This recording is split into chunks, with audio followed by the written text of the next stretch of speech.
Olá, tudo bem? Fala-se muito em evolução como sinônimo de progresso. Allan Kardec até imaginou, colocou no Livro dos Espíritos uma lei do progresso. Para os espíritas, o espírito está fadado a progredir. Ele pode permanecer estacionário por um tempo, mas obrigatoriamente ele terá que progredir, pois essa é a lei. É o que diz o Espiritismo. E o progresso para a doutrina espírita, que foi criada num período de grande progresso nas ciências, progresso pro espiritismo, na visão espírita, é sempre considerado uma coisa boa, pelo menos espiritualmente falando. Evolução tem um sentido diferente de progresso. Evolução dá a ideia de uma adaptação, de uma mudança, mas não necessariamente uma mudança para melhor, uma adaptação para melhor. Na biologia, por exemplo, dizem que Darwin nem gostava da palavra evolução, ele preferia falar em descendência com modificação, justamente para não dar a ideia de progresso, não dar a ideia de uma melhora. O progresso científico e tecnológico é inegável, mas isso não quer dizer que sempre melhoramos, ou que a nossa vida, de um modo geral, melhore. Mas não é sobre isso exatamente que eu quero falar. Eu quero tratar especificamente daquilo que se entende como evolução espiritual. Aquilo que os espíritas e os espiritualistas, de um modo geral, mas acredito que influenciados pelos espíritas, pela doutrina espírita, aquilo que eles entendem como evolução. Um espírito bom, sábio, poderoso é um espírito evoluído. Alguém que deixou de ser espírita é um espírito não evoluído, mas eu deixei de ser espírita, então não sou evoluído? Pois é. Eu não vejo as coisas desse modo.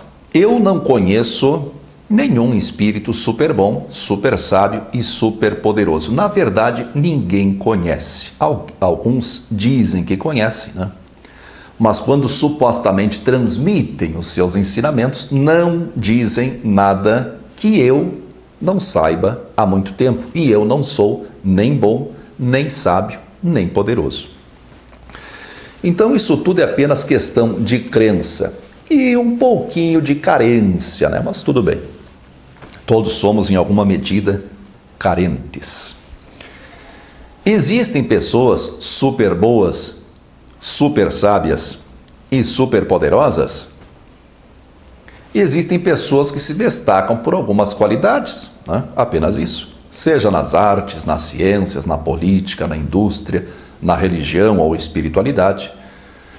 E certamente deve existir pessoas tão boas e sábias e poderosas quanto essas que se destacaram, que nós simplesmente não conhecemos, pessoas que preferiram ficar no anonimato.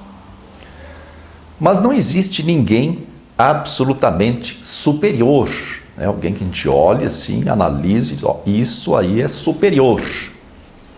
Cada um de nós é fruto da genética e do meio em que nascemos e crescemos, e que foram determinantes para as influências que sofremos ao longo da vida.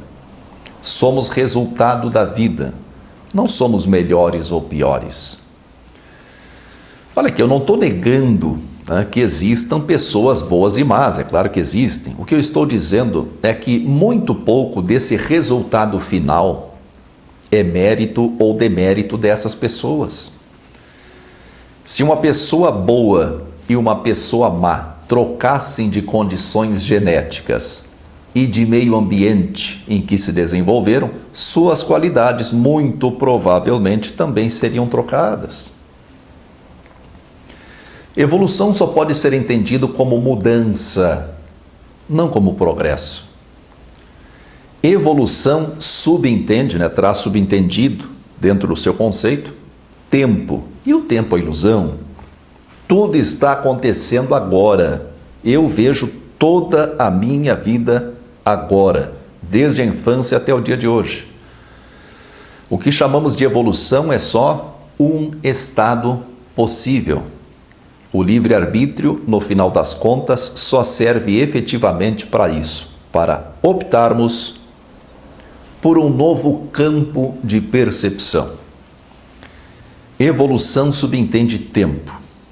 Quando Quando se fala em alguém evoluído, parte-se do princípio de que esse alguém ou se esforçou muito ao longo do tempo para alcançar a sua posição atual, ou para os reencarnacionistas, esse alguém evoluído, ele já pode ter reencarnado evoluído, né? Então já nasceu, nesta atual reencarnação ele já nasceu evoluído, porque ele evoluiu antes, né, ao longo de muitas existências anteriores. De qualquer modo, o fator tempo ele é sempre determinante, né? Para a consciência pura, o tempo é uma ilusão. Quem já teve a experiência de transcender a mente, ou mesmo quem consegue meditar profundamente, sabe que tempo e espaço são atributos da mente. Só o que é real, em última instância, é a consciência pura, primordial. Sem o pensamento não haveria o tempo. Isso não quer dizer que se pararmos de pensar, a Terra vai parar de girar em torno do Sol, né? Que é o que nos dá, a nós humanos, a marcação do tempo, dias e noites. E os anos, enfim, tu entendeu, né? Não vai complicar, né? Aqui, ó, nós sabemos que o tempo é relativo. Aqui, 1 minuto, com uma linda mulher sentada no meu colo, né? Isso passa muito rápido, parece uma fração de segundo. Mas alguns segundos com a mão encostada na chapa do ferro de passar roupa, ou na chapa do fogão a lenha, para quem conhece ainda fogão a lenha, ligado evidentemente, né? Olha, isso pode parecer uma eternidade. E isso se deve à percepção íntima que nós temos do tempo. Nós só percebemos o tempo dessa maneira porque pensamos. Por isso a importância da meditação ou de outra técnica que interrompa ou pelo menos diminua o fluxo dos pensamentos. Quando não pensamos, o tempo para e experimentamos a eternidade. Nesses momentos não nos falta absolutamente nada e nem sequer a noção, né? Essa noção que pode permanecer em nossa mente de que aquele momento vai passar, nem isso é capaz de nos perturbar nessas horas. Como indivíduos, nós somos muito mais instrumentos da vida do que agentes da vida. Só somos agentes como humanidade.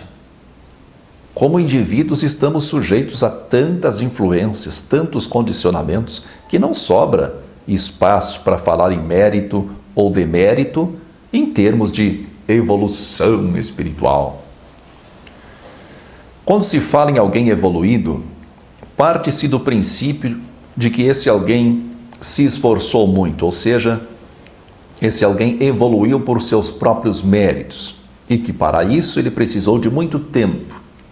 Só falamos em mérito e demérito porque nós fomos acostumados a acreditar num Deus infinitamente bom e justo e nem nos damos conta de que não é possível ser os dois ao mesmo tempo. Mas por acreditar numa justiça divina em moldes cristãos, não aceitamos que um possa ser pobre e outro rico, que um seja feio e o outro bonito, que um seja saudável e o outro doente, que um seja inteligente e o outro mais burro que um pedaço de pau. O conceito de justiça é um conceito humano, um conceito muito elevado, mas da maneira como nós o entendemos é um conceito humano. E só quem pode fazer justiça, portanto, é a humanidade. Para quem cresceu acreditando num Deus infinitamente justo, deve ser difícil de aceitar que existe a aleatoriedade na vida. Por outro lado, só é difícil aceitar que existe a aleatoriedade na vida porque gostamos de nos considerar como seres à parte da criação, seres especiais, né? O planeta foi feito para nós, não para o resto dos seres, que são uma esmagadora maioria. Para a maioria dos cristãos, todos muito zelosos do seu Deus infinitamente justo, para eles existem os minerais, os vegetais, os fungos, os outros reinos, né? E em separado, o ser humano. Não, borboletinha. Nós também somos animais, somos parte integrante da natureza.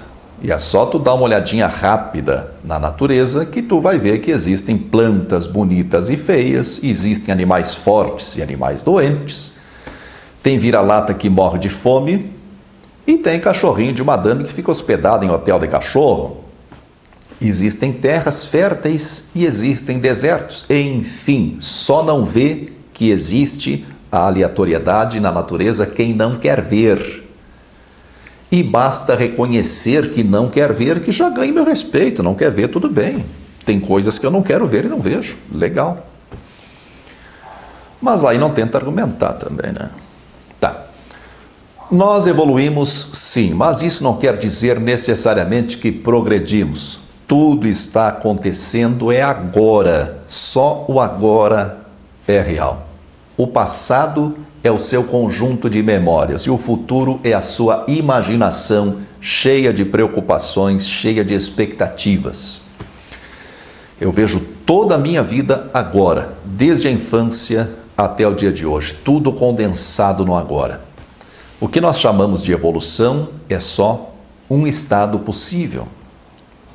Cada um de nós, por conta da sua genética, por conta da maneira como foi cuidado e educado, do meio em que nasceu, se desenvolveu, viveu, né?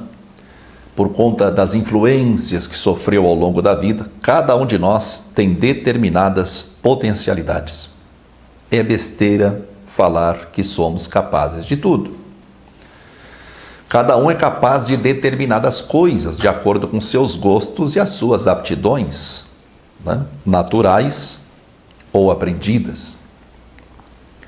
Nossos gostos geram apego, e o apego nos impede de mudar. Mas, se conseguirmos unir algo que gostamos, unir isso à nossa aptidão pessoal, poderemos nos desenvolver dentro dessa determinada faixa. Não temos todos as mesmas crenças, não temos todos as mesmas percepções em relação à vida, os mesmos valores, as mesmas aptidões, enfim. Essa diversidade é um dos encantos da nossa espécie. E por conta dos fatores que eu citei, né, genética, cuidados, educação, influências, cada um de nós, como indivíduo, está condicionado dentro de certos limites, para cima e para baixo. Podemos descer até um certo nível e podemos subir até um certo nível. Essa faixa de possibilidades pode ser ampla. Ela pode ser até mais ampla do que nós conseguimos imaginar, embora limitada. O que chamamos de evolução ou involução é, na verdade, a assunção de um estado possível. A assunção do verbo assumir, né? É assumir um estado possível, um outro estado possível. Eu tenho falado em vários vídeos a respeito das limitações do livre-arbítrio. Da maneira como geralmente se entende o livre-arbítrio, ele é praticamente ilusório. O livre-arbítrio, no final das contas, ele só serve efetivamente para isso, para optarmos por um novo campo de percepção, para assumirmos um estado possível, um outro estado possível. Todos nós temos condições de ver a vida com bons olhos ou com maus olhos. Aí entra o livre-arbítrio, né? Certamente você tem motivos para se queixar da vida e se queixar com sinceridade.